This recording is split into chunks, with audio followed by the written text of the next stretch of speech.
Hello friends, welcome back to my channel extra time to চ্যানেলে তোমাদের সকলকে স্বাগত আরও একটি নতুন ভিডিওতে। গতকালকে আমি একটি ভিডিও আপলোড করেছিলাম, তো সেই ভিডিওতে অনেকে কমেন্ট করেছো যে দাদা তুমি যে ভিডিওটা আপলোড করেছো সেই ভিডিওটার জন্য 2022-এর যে ঐক্যমঞ্চের ডাকে 19শে আগস্ট যে আন্দোলনের ডাক দেওয়া হয়েছে, তো সেখানে তুমি অনেকটা তীব্রতা কমিয়ে দিচ্ছ এই ভিডিওর দ্বারা। তো আমি বুঝতে পারলাম না কেন এটা তোমরা বলছো।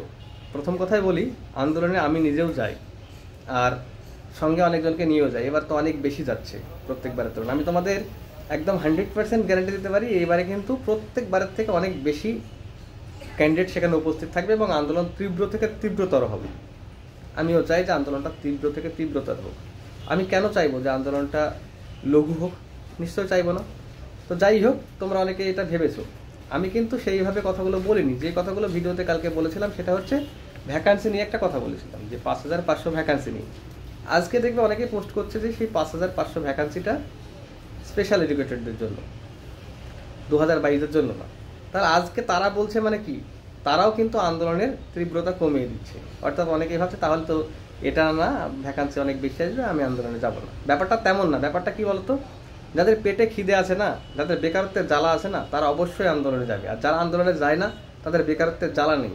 তারা হয় কোটিপতি ঘরের ছেলে, আর না হয় তাদের হয় কোনো নিজস্ব কোনো বিজনেস আছে বা কোনো ভবিষ্যৎ উজ্জ্বল আছে, তারা যায় না। তো যাই হোক, আন্দোলন কিন্তু এবারে তীব্র থেকে তীব্রতর হবে। আর যদি এই ভিডিওটা আমি কোনো রকম আন্দোলনের জন্য কোনো রকম ক্ষতি করে থাকি, তার জন্য তোমাদের কাছে অসংখ্যবার আমি ক্ষমা চেয়ে নিচ্ছি। এবারে বলি যে 5500 ভ্যাকান্সি নিয়ে যে কথাটা আমি বলেছিলাম, সেই কথাটা যে ভুল না সেটা তো মোটামুটি তোমরা প্রমাণিত আজকে। যে আমি এটা বলেছিলাম যে 5500 ভ্যাকান্সি কোনোভাবে ডিপিএসসি বলতে পারে না যে রিক্রুটমেন্ট হবে।